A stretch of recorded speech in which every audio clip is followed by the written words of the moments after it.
Mi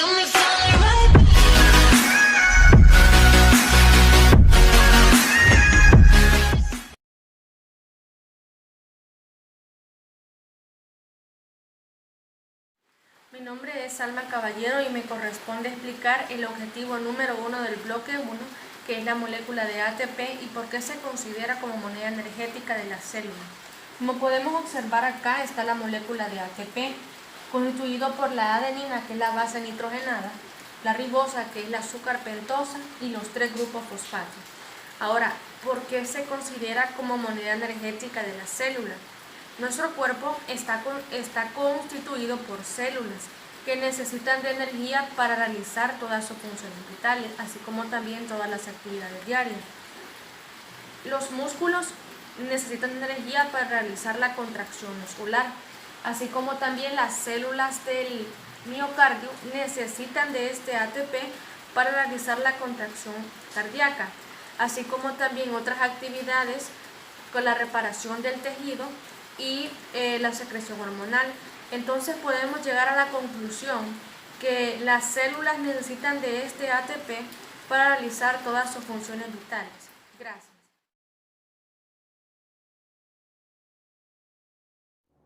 Mi nombre es Noelia María Campos Chávez y me ha correspondido desarrollar una parte del objetivo número 2, corresponden a las características del anabolismo y catabolismo. El anabolismo es una reacción química constructiva en donde se sintetizan moléculas complejas a partir de otros más simples, que pueden ser orgánicas o inorgánicas. Así, las moléculas pueden crecer y renovarse o pueden ser almacenadas como reservas de energía.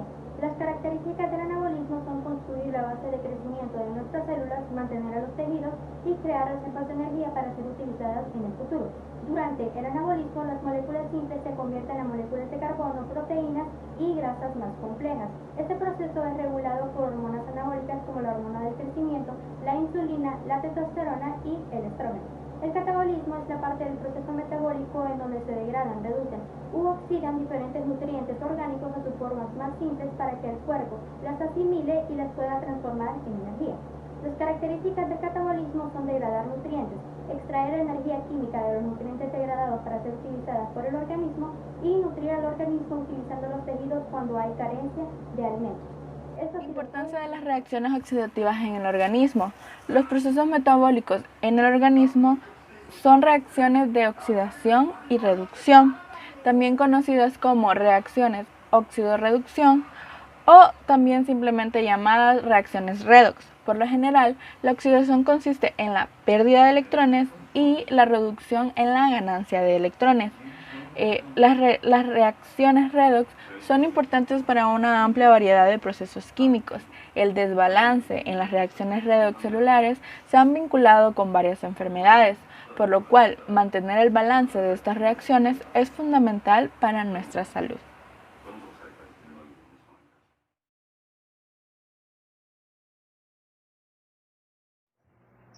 El objetivo número 3 nos dice definir los equivalentes de reducción y esquematizar una reacción redox en la cual identifiquemos los agentes oxidantes y el agente de reducción.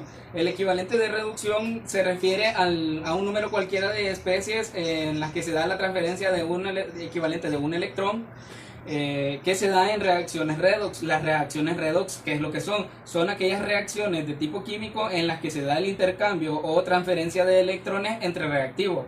En esta pueden, alterando su estado de oxidación, en esta pueden haber dos, la cual es la oxidación y la reducción. La oxidación, ¿qué es lo que pasa? Que una especie química pierde electrones y al perder electrones su número de oxidación aumenta y al aumentar su número de oxidación se debe a que ha perdido la carga negativa. En la de la reducción pasa a la inversa. En la reducción gana electrones y al ganar electrones esta especie lo que pasa es de que su número de oxidación aumenta debido a que ha ganado carga negativa. Luego de eso tenemos los agentes oxidantes y de reducción. El agente oxidante lo que hace es que capta los electrones y al captar los electrones va a quedar con un estado de oxidación menor al que tenía, por lo cual se dice que se reduce, mientras que el agente reductor hace lo contrario. El agente reductor brinda los electrones y al brindar los electrones va a quedar con un estado de oxidación aún mayor, entonces se dice que se oxida. Vamos a observar a mi costado una reacción en la cual el zinc inicia como agente reductor más sulfuro de hierro, que es el agente oxidante. El sulfuro de hierro vemos que tiene -2 de carga negativa. ¿Qué es lo que pasa? Que al siguiente lado de la reacción el zinc va a quedar de forma oxidada, mientras que el hierro va a quedar de forma reducida. El sulfuro de zinc va a quedar de forma oxidada, mientras que el hierro quedó de forma reducida.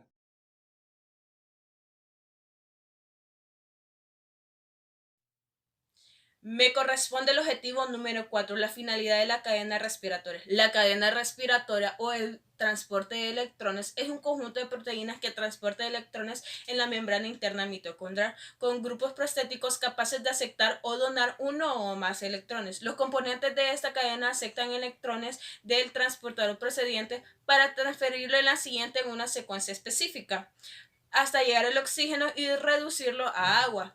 Este flujo eléctrico a partir del ATP sintasa sintetizar las ATP. Está constituido por 5 complejos y 2 transportadores de electrones móviles que son las coenzimas Q y el citocromo. Su principal función es el transporte coordinado de protones y electrones para producir energía en forma de ATP a partir del ADP que se denomina adenosina difosfato y el fosfato inorgánico. Como resultado de la transferencia de electrones, los transportadores se oxidan y se reducen alternativamente, liberándose una energía que, como resultado en algunas ocasiones, es suficiente para fosforilar el ADP y formar moléculas de ATP. Gracias.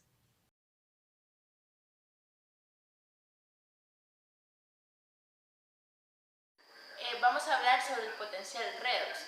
El potencial redox es una medida de la actividad de los electrones que está relacionada con el pH del contenido de oxígeno. Además, va a medir la energía de las reacciones de oxidación y de reducción. El potencial redox también va a ser negativo o positivo dependiendo de la reacción que se produzca. Puede ser de oxidación, va a ser negativo, y va a ser positivo si es de una reacción de reducción. Ahora bien, vamos a hablar también sobre el complejo 1, el complejo NADH A-ubiquinona. Lo primero que se encarga este complejo es de transmitir los electrones del NADH a la coenzima Q.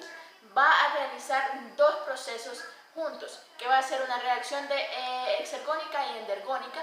Una se va a transmitir los electrones de un lugar hacia otro y en la matriz y en la intermembrana. El otro proceso va a ser una reacción de traspaso de unión hidruro del NADH a otra proteína. Complejo 3. Ubiquinona a citocromo C. Es el complejo conocido como Q-citocromo C o complejo citocromo BC, donde se da la transferencia de electrones desde la ubiquinona al citocromo, con el transporte vectorial de protones de la matriz al espacio intermembrana, que pasa los electrones hacia el citocromo C y citocromo C oxidasa. Complejo 4. Es el último paso de la cadena respiratoria, que también es llamado complejo citocromo oxidasa, que completa la cadena, pasa los electrones hacia oxígeno y hace que se reduzca a H2O, agua, el cual transporta electrones desde el citocromo C al oxígeno molecular. El objetivo número 6 dice describir los sustratos de la cadena respiratoria y las vías metabólicas que lo producen. Bueno, el principal sustrato es el NADH y el otro es el FADH2.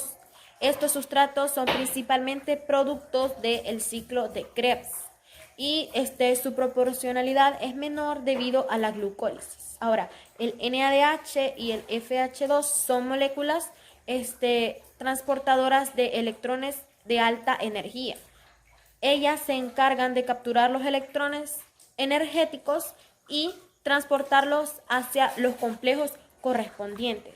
El NADH2 es un sustrato que participa en la cadena respiratoria tras la formación del succinato, el cual se convierte en fumarato. Los electrones también son transportados por medio de una serie de... Mi nombre es Eduardo José Campos Martínez y yo continuaré con el desarrollo del objetivo número 6 correspondiente al bloque número 2. En los organismos aeróbicos, el ciclo de Krebs forma parte de las vías catabólicas que realizan la oxidación de glúcidos, aminoácidos y ácidos grasos, hasta producir dióxido de carbono, produciendo también energía de formas utilizables. El metabolismo oxidativo de glúcidos, grasas y proteínas frecuentemente se divide en 3 etapas, de las cuales el ciclo de Krebs es la segunda. En la primera etapa de estas macromoléculas se obtienen acetilcoenzima A de 2 carbonos e incluye las vías catabólicas de aminoácidos, la beta oxidación de ácidos grasos y la glucólisis. En la tercera etapa, en la cual el poder reductor, que es el NADH y el FADH2 generado, según la teoría del acoplamiento o quimio-osmótica. Mis compañeros continuarán con el desarrollo de los objetivos. Muchas gracias. La cadena respiratoria es el conjunto de proteínas transportadoras de electrones en la membrana interna mitocondrial con grupos prostéticos capaces de aceptar y donar 1 o 2 electrones. Cada complejo es capaz de aceptar electrones del transportador precedente y transferirlo al siguiente en una secuencia específica hasta llegar al oxígeno y reducirlo a agua. Este flujo electrónico le permite a la ATP sintasa sintetizar al ATP. Complejos. El complejo 1 es una enorme enzima compuesta por 42 cadenas polipeptídicas diferentes, incluyendo la flavoproteína que contiene FMN y como mínimo 6 centros ferrosos sulfatados. Complejo 2. El complejo 2 es la única enzima del ciclo de Krebs relacionada estrechamente con la membrana. Contiene 5 grupos prostéticos de 2 tipos y 4 subunidades prostéticas diferentes. Complejo 3 o Q citocromo C oxirreductasa obtiene 2 electrones desde el uroconil y se los transfiere a 2 moléculas de citocromo C, que es un transportador de electrones hidrosoluble que se encuentra en el espacio intermembrana de la mitocondria. Complejo 4 o citocromo C oxidasa capta 4 electrones de las 4 moléculas de citocromo C y se transfiere al oxígeno para producir 2 moléculas de agua. Al mismo tiempo se liberan 4 protones en el espacio intermembrana por los 4 electrones, elementos móviles de la cadena respiratoria, que son coenzima Q y el citocromo C. La coenzima Q también es conocida como uroconina y es el único transportador de electrones de CR que no es una proteína. El citocromo C es una proteína soluble del espacio intermembrana, después de que su único hemo acepte un electrón del complejo 3, el citocromo C se desplaza hacia el complejo 4 para ceder.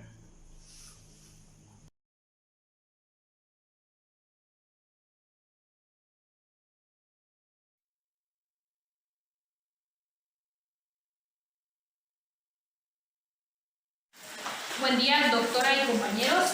Me toca defender el objetivo número 8, en el que les explicaré la importancia fisiológica de la citocromo oxidasa y sus propiedades más importantes, especificidad, inhibidores, grupos protésticos y requerimientos metálicos.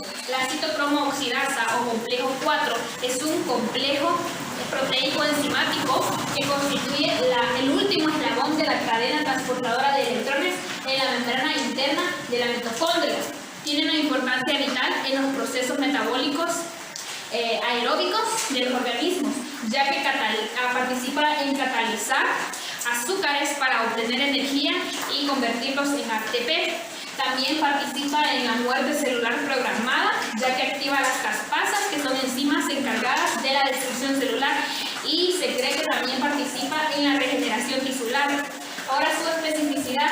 Esta enzima capta los electrones de la citocromo C para transferirlos a una molécula de oxígeno y convertirlos en 2 moléculas de agua, y está constituida por 13 subunidades en los mamíferos y grupos protésticos metálicos, como lo son 2 grupos hemo, los citocromos, y 2 centros de cobre, QA y QB, y también está constituida en las enzimas de reacciones oxidación-reducción por una unidad catalítica.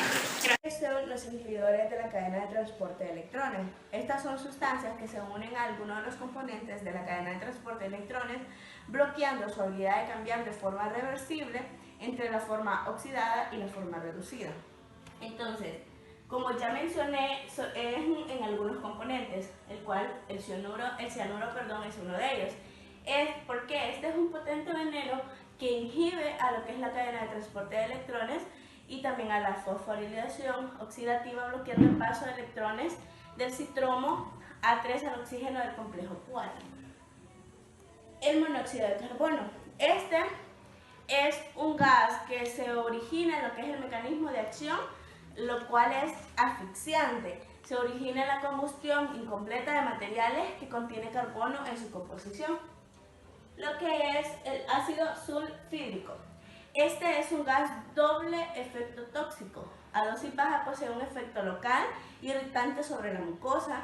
Tiene igualmente lo que es un efecto sistémico similar al cianuro y al monóxido de carbono, pues es capaz de unirse al citocromo oxidasa, bloqueando la cadena transportadora de electrones. Las ácidas. Estas afectan a la cadena respiratoria de una forma muy similar al cianuro. Estas inhiben a los grupos hemo de los citocromos en el citocromo oxidasas. Las ácidas son usadas en los airbags para producción de detonantes explosivos.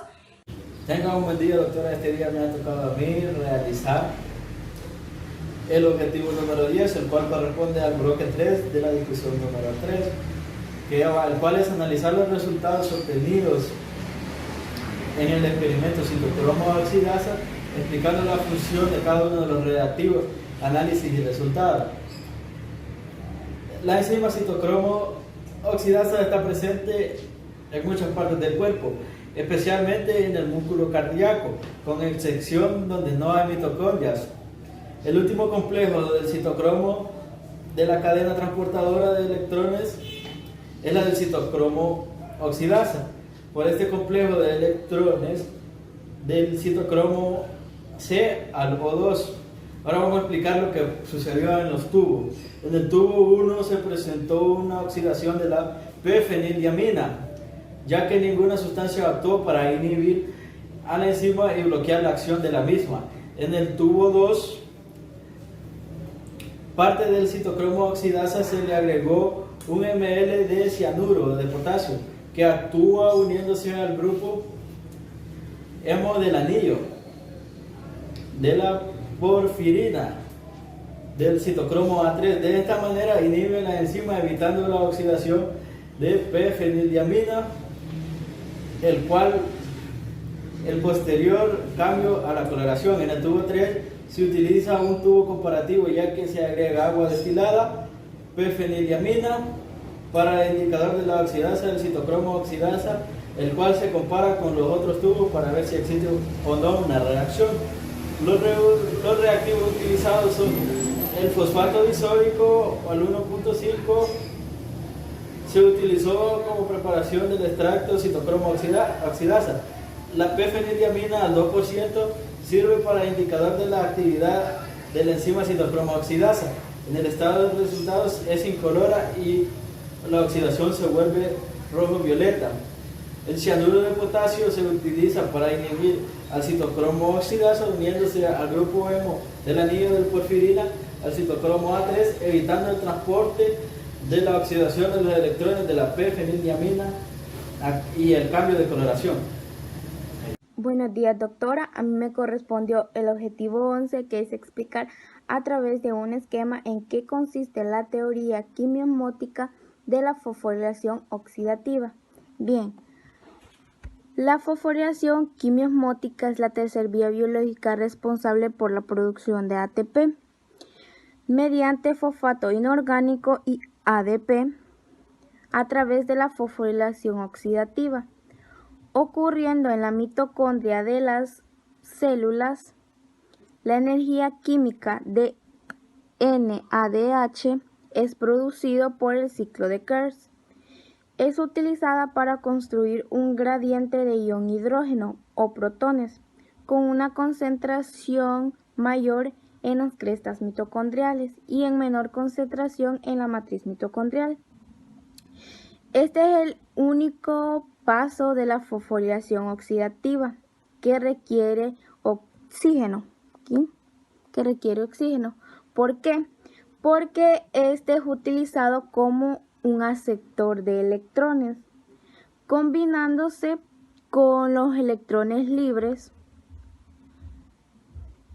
de los hidrógenos para así poder formar lo que es el agua. Bueno, muchas gracias.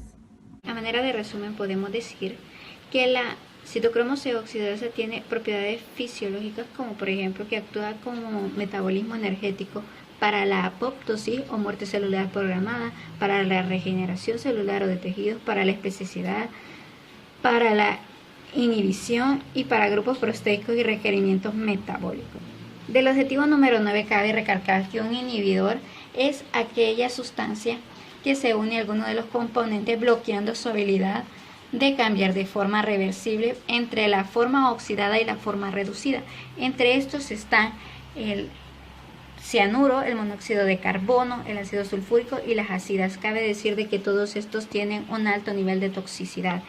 En el objetivo número 10 podemos decir de que en el tubo 1 sí hubo oxidación porque ninguna sustancia actuó como inhibidor. En el tubo número 2 se le agregó, además de citocromo oxidasa, se le agregó 1 ml de cianuro de potasio. Este inhibe la enzima, por lo tanto no hay oxidación. El tubo número 3 se utilizó únicamente como tubo patrón. Y por último, podemos decir que en el objetivo número 11, el proceso que se conoce como fosforilación oxidativa no es más que una serie de procesos que comienzan con la rotura completa de la molécula de glucosa en presencia de oxígeno y termina con la utilización de la ATP sintasa para formar ATP. Gracias.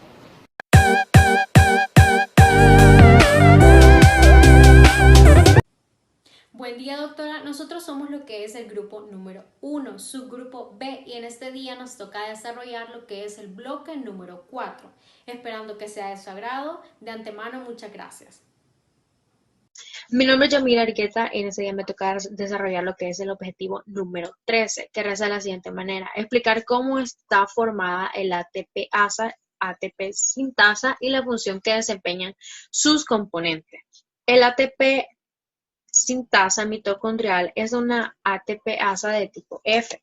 Ese complejo enzimático de la membrana mitocondrial interna cataliza la formación de ATP a partir de ADP y PI, como podemos ver en esta flecha verde aquí, acompañada por el flujo de protones desde el lado P al N de la membrana.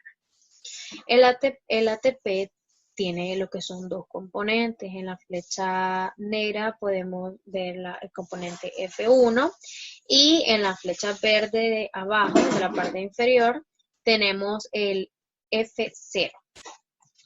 Bueno.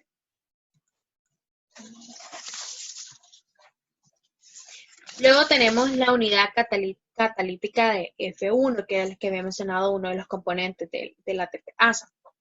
E1F1 mitocondrial tiene 9 subunidades de 5 tipos diferentes, con la composición de A3, B3, Y o E, que es una proteína periférica de la membrana, tiene un factor acoplador 1 y aislada cataliza lo que es la hidrólisis. Contiene los sitios de fijación de ATP y ADP e interviene en las reacciones catalíticas de la síntesis de ATP. Aquí en el cuadrito rojo podemos ver los sitios catalíticos, los que había mencionado, los que podemos ver acá. Y está compuesta por 5 subunidades distintas, que en este caso sería el B-ATP, B-ADP y B-vacía. Mi compañero le seguirá explicando el siguiente componente. Continuando con lo que es la explicación del objetivo número 12, podemos hablar acerca del F.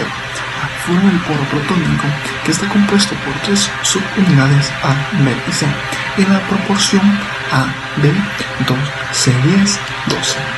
La subunidad C es un político pequeño muy hidrofílico que consiste casi exclusivamente en los hélices transmembrana con un pequeño lazo que se extiende desde el lado de la matriz de la membrana. También podemos hablar acerca de lo importante que es la catálisis reaccional, ya que es la clave en el mecanismo de unión y cambio de la síntesis de ATP. En la ATP sintasa se lleva a cabo dentro de esta catálisis en la que el flujo de protones a través de F0 hacen cada uno de los tres, como se puede observar, sitios de unión de nucleótidos F1 ciclo. Esto sucesivamente, obviamente, desde la conformación que une el ADP más PI a la que une al ATP y finalmente a la vacía. Muchas gracias. Mi nombre es Elizabeth Larguetira y me corresponde hablar acerca del objetivo número 13, que es explicar por medio de un esquema los tres sitios de cadena respiratoria que conducen a la formación de ATP. Estos complejos proteicos están unidos a la membrana mitocondrial y movilizan electrones a partir de ellos el 10-NADH y el 2-FADH que producen ATP. Además, la cadena transportadora de electrones se tendrá asociada a dos transportadores, que es la coenzima Q10 y el citocromo C. Este proceso inicia cuando el NADH libera dos electrones al primer complejo proteico. Ahora vemos de que los dos electrones se van a unir a la coenzima Q10 y esta se transporta al complejo proteico 3 y estos son bombeados por dos iones de hidrógeno.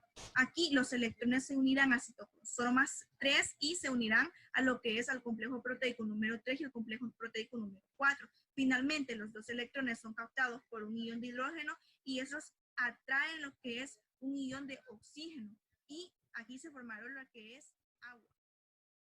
Mi nombre es Carla María Argueta Guzmán y voy a continuar explicándoles el objetivo número 13. Todo esto se produce un gradiente de concentración y se utiliza para activar una enzima que está en la membrana mitocondrial que se conoce como ATP sintasa.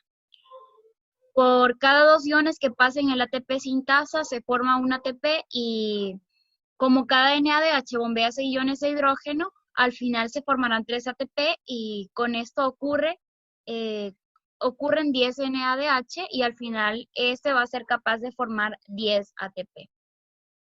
El FAD se posiciona cerca del segundo complejo proteico y libera 2 electrones.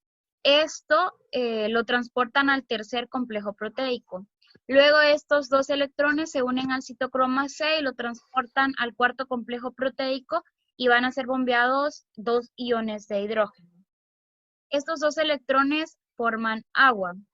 Y para finalizar, el FDAH solo pueden formar 2 ATP por cada una de sus moléculas. Al final se obtendrán 4 ATPs a partir de 2 moléculas de FDA. Soy Misamara Argueta Majano y me corresponde desarrollar el objetivo 14, explicar la razón de la diferencia en la relación pH cuando el sustrato es NADH y cuando es FADH2.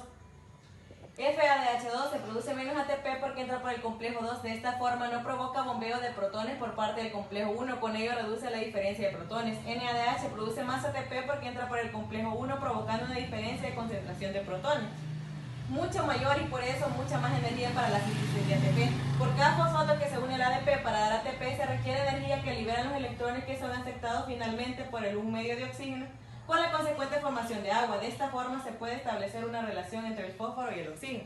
La diferencia es que la cantidad de ATP generado es distinta si los electrones ingresan por el complejo 1 o por el complejo 2.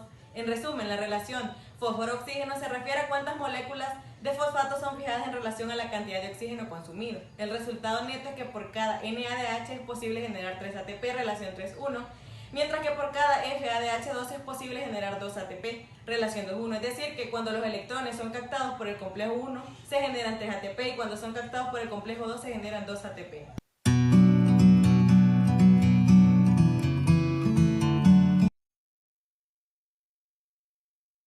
Me corresponde explicar el objetivo número 15, que es identificar los desacopladores naturales y artificiales de la cadena respiratoria y diferenciar los inhibidores y desacopladores de la cadena respiratoria. Los desacopladores, la acción de estos consiste en disociar la oxidación de la cadena respiratoria y la fosforilación. Ejemplo de desacopladores naturales tenemos los ácidos grasos de cadena larga y la termogenira. Los desacopladores artificiales tenemos los dinitrofenol y pentaclorofenol. Los inhibidores, la acción de estos es inhibir el transporte de electrones en la cadena de respiración. Los inhibidores del transporte de electrones utilizados comúnmente se pueden reunir en tres grupos. Primero, los que bloquean la transferencia de electrones entre la flavina y la ubiquinona, que son los inhibidores del sitio 1.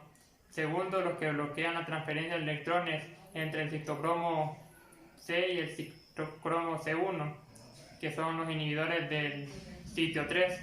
Y el tercero son los que impiden la interacción de oxígeno, que son los inhibidores del sitio 4. Me toca hablar desde el objetivo 16, explicar cómo se acopla el ciclo de Krebs con la cadena respiratoria.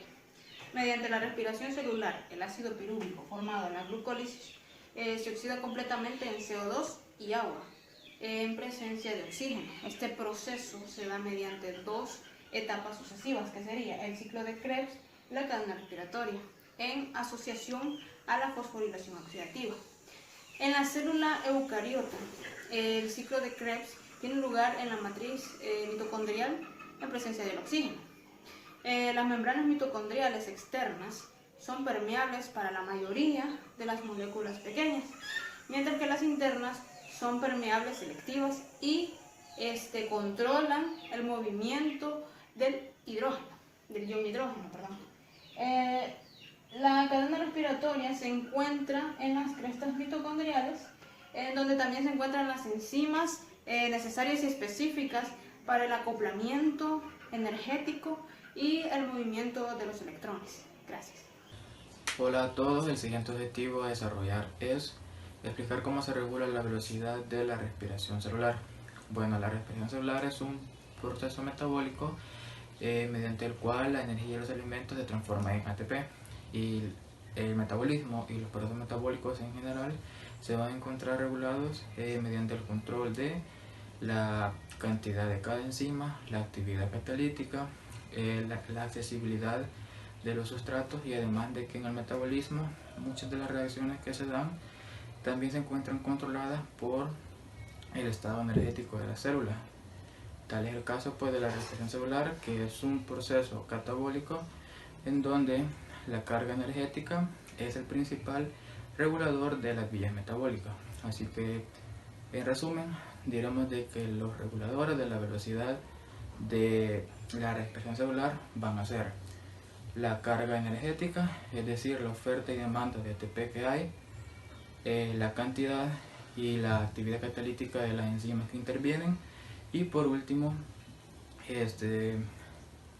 la accesibilidad de los sustratos y del metabolismo y del combustible metabólico. Gracias.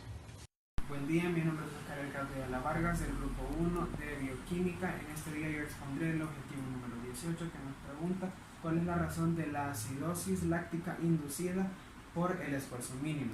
Primero explicaré lo que es la acidosis láctica, la cual es una acumulación de ácido láctico en los tejidos por una hipoxia tisular, la cual es una deficiencia de oxígeno en los tejidos. Esta puede ser causada por exposición a grandes alturas, por inhalación de humos o por patologías tales como el asma.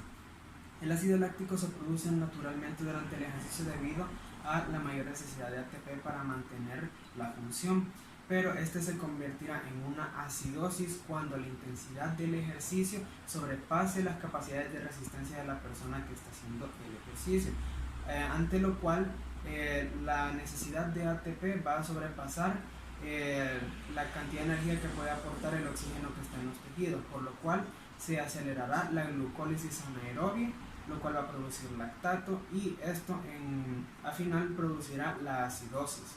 Esta puede ser causada siempre también por patologías congénitas, por patologías descritas, y una falta de lactato produciría que la acidosis y la fatiga muscular se dieran mucho más rápido, incluso con esfuerzos mínimos. Continuando con el objetivo 18, literal B, ¿cuál es el efecto de los trastornos de la cadena respiratoria sobre las deshidrogenasas del ciclo de Krebs? Hay que aclarar que las deshidrogenasas son enzimas específicas de carácter proteico que se encargan de catalizar la liberación de los iones de hidrógenos. Sin embargo, estas también sus diferentes etapas de reacciones químicas en el ciclo de Krebs. Al existir un trastorno en la cadena respiratoria sobre las deshidrogenasas, estas dejan de producirse por la falta, o mejor dicho, la necesidad de la mediación de las deshidrogenasas específicas.